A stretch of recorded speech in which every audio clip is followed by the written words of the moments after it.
What's going on, everybody? Welcome back to the Nerdy Mark channel. I am Sid the Nerdy Mark, and this is who should and will win at Double or Nothing.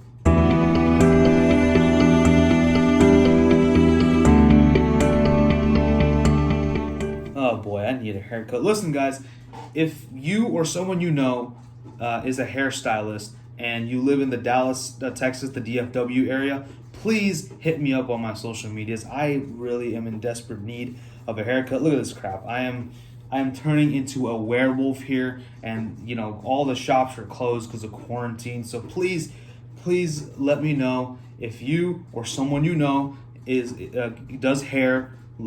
Please hit me up so I can get rid of all this. Look at this is ridiculous. I need to freaking start a rock band or some shit like that because this is getting crazy. With that in mind, we have AEW's Double or Nothing coming to us this Saturday. And from what I'm seeing, AEW's Double or Nothing, I said that twice, I'm sorry. But Double or Nothing has pretty much become AEW's answer to WrestleMania. And I understand why. This is where everything started, and now we're getting a second Double or Nothing. And I don't know if they're going to use like the numbering convention like they do for WrestleMania. So this is going to be really cool. I am very, very excited. Despite everything going on with quarantine, they were still able to do a good job of piquing my interest in some of these matches. So, we got 8 matches on this card, 1 on the buy-in. So, very excited to kind of dive right into these. So, here we go. I'm going to talk about who I think should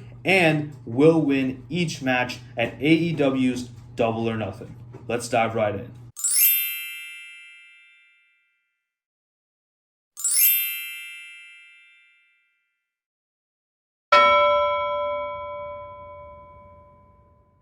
So as I mentioned, we have one match on the buy-in pre-show, and that is Private Party versus Best Friends. Now the winner of this match will get to have a shot at the AEW Tag Team titles. Now, I have been a huge fan of Private Party since they debuted in All Elite Wrestling. Best Friends are fantastic as well. They do have Orange Cassidy on their side, and he is always a treat to watch, especially when he's trying, right? I will say, man, I've been campaigning for Private Party to win the tag team titles for a very long time. So my prediction is easy. I think that Private Party should win. However, with the momentum that the Best Friends are, have been gaining throughout these past few weeks, I think that the Best Friends will win this match and get a shot at Kenny Omega and Adam Page's tag team titles. Now, of course, before I go further, I guess we should mention the whole possibility of the Revolt, formerly known as the Revival on WWE, showing up at this event. I'm not sure if they will do that just because of everything going on. Will they, take that trip all the way to, Las Vegas, to do this, or I'm sorry, not Las Vegas, to Florida, to film, their debut because, the travel restrictions, all that good stuff. So, but I think it would be really cool if the Revolt did come and attack the winners of this tag match, even though it would probably be on the pre-show. It doesn't matter. I think it would be something interesting. However, how possible it is that it's going to happen, not entirely sure, but I think it would be cool if that happened. Next up, we do have Britt Baker versus Chris Statlander. Did you know that she's a dentist? Britt Baker is, that is. During the 4-way match last week to determine who was going to challenge Nyla Rose for the women's title, we had an incident with Baker and Statlander where it spilled onto the outside. So that's kind of where this match stemmed from. Now, a lot of these matches don't have too much build, but I totally understand why, because of, like I said, because of circumstances. But I think this should be an interesting kind of a David and Goliath sort of match.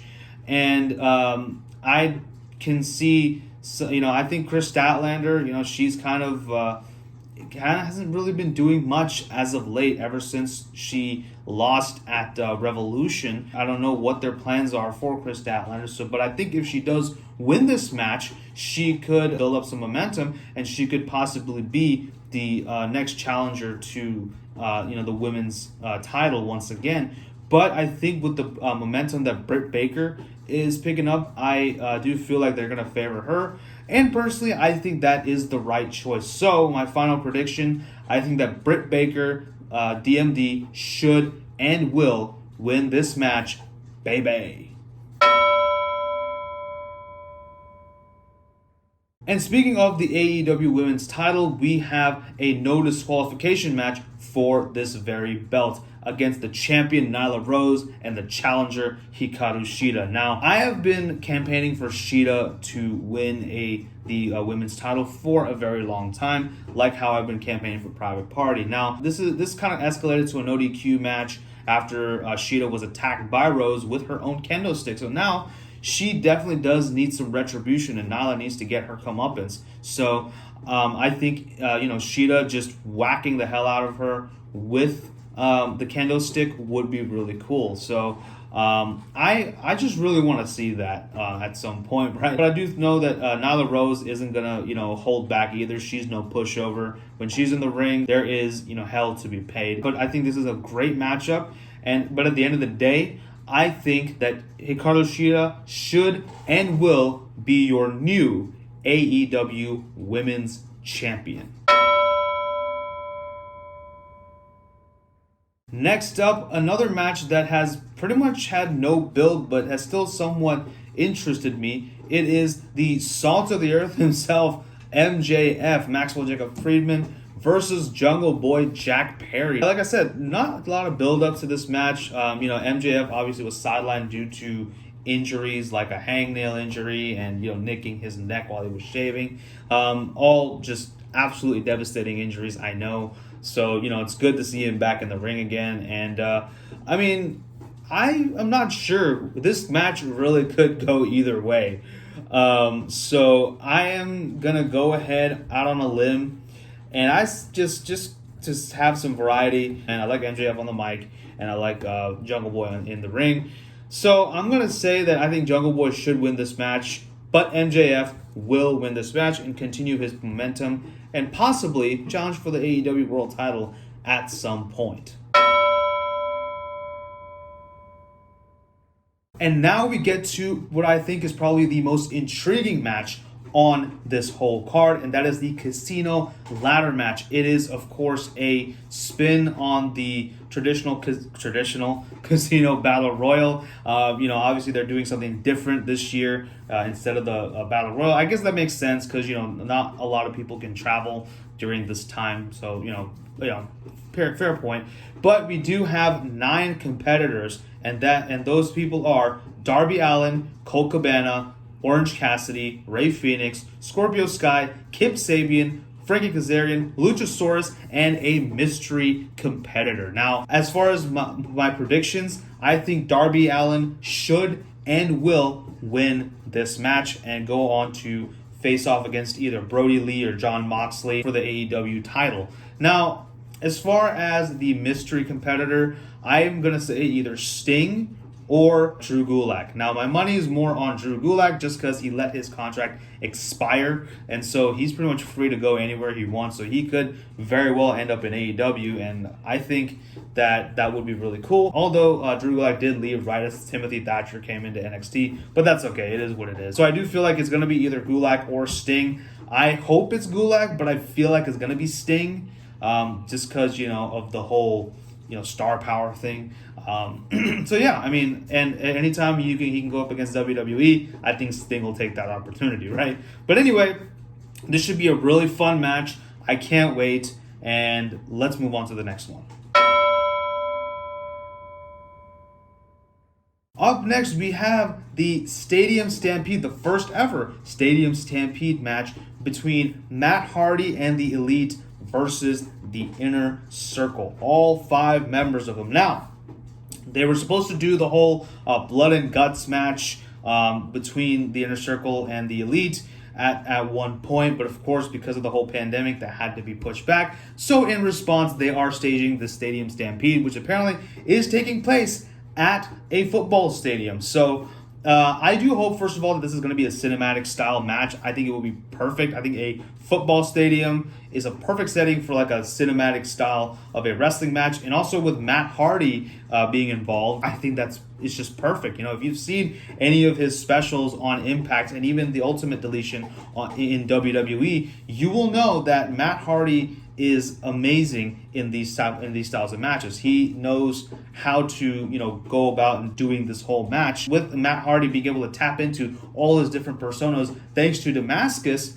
I think a cinematic match would be a perfect setting for the stadium Stampede. And you can do a lot with the whole stadium, going into the locker rooms and the concession stands and the football field itself.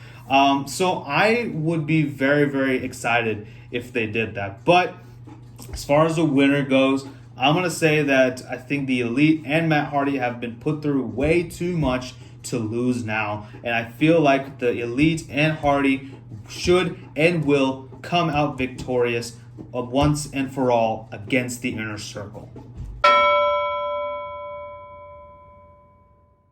We now have Cody versus Lance Archer in a match to crown the first ever AEW TNT champion. Now, this could be very exciting. I am very much excited to see Lance Archer in a pay-per-view, in action after, this is going to be his first pay-per-view appearance since Wrestle Kingdom. So I am very, very excited for Lance Archer now. This was a really cool tournament, really showcasing what Archer is capable of to American audiences and whatnot. And of course, Cody, definitely fighting to get to the the finals of this match. The whole story of the tournament was Cody and Lance Archer finally meeting. So I'm excited for that. Someone like Jake the Snake Roberts, who gets aroused every time Lance Archer wrestles, being at his side and being his mouthpiece. Cody's been put through quite a bit of stuff. Him and everyone around him has pretty much been, in the crosshairs of Archer and Roberts. But I do feel like at this point, Archer is the new guy. He needs to be, he is a legit competitor. If you've seen his stuff in Japan, and even his stuff outside of Japan. And so I do think that the winner and the first ever TNT champion should and will be Lance Archer. And finally, we have Jon Moxley, the AEW World Champion, taking on the Exalted One, Brody Lee. Now, both of these men are not strangers to each other. In their previous company, both men were part of, the two of the most exciting factions in WWE, the Shield and the Wyatt family, respectively. And, they had some great feuds. Moxley and Lee have fought in singles action before as well. So they have a lot of history, and they definitely do know each other like the back of their hands. Well, maybe not like that, but they definitely are familiar with each other. But this whole feud started when Lee attacked Jon Moxley after a great match against Frankie Kazarian, and basically just stole Moxley's title away. So, Mox is out for blood, and he's pissed, and I think Brody Lee will be lucky to walk out of there alive. If you haven't guessed, yes, I think Jon Moxley should and will retain the AEW World Championship. Now, real quick, I know I kind of alluded to it a little bit in the beginning, but AEW is the night of surprise debuts. I mean, hell, Moxley himself debuted at Double or Nothing, and now he's defending the World Championship, so it's all full circle. But do I think anyone is going to debut this time around? I am not sure. Like I said, we have this pandemic going on, so there could be, it's a very slim chance. But if it does happen, I would like to see the debuts of either Priscilla Kelly, Sting, Drew Gulak, or The Revival. So those are the four people I would really like to see debut on Saturday night at Double or Nothing. So those are who I think should and will win at AEW's Double or Nothing pay-per-view streaming this Saturday. Let me know what are your predictions, who should and will win these matches. Let me know all that stuff in the comment section below. And of course, don't forget to like, share, and subscribe. Follow me on social media and tell your friends about the Nerdy Mark. Thank you all so much for watching and your continued support. Stay safe out there. Take care of yourselves. And I'll see you next time. Bye-bye.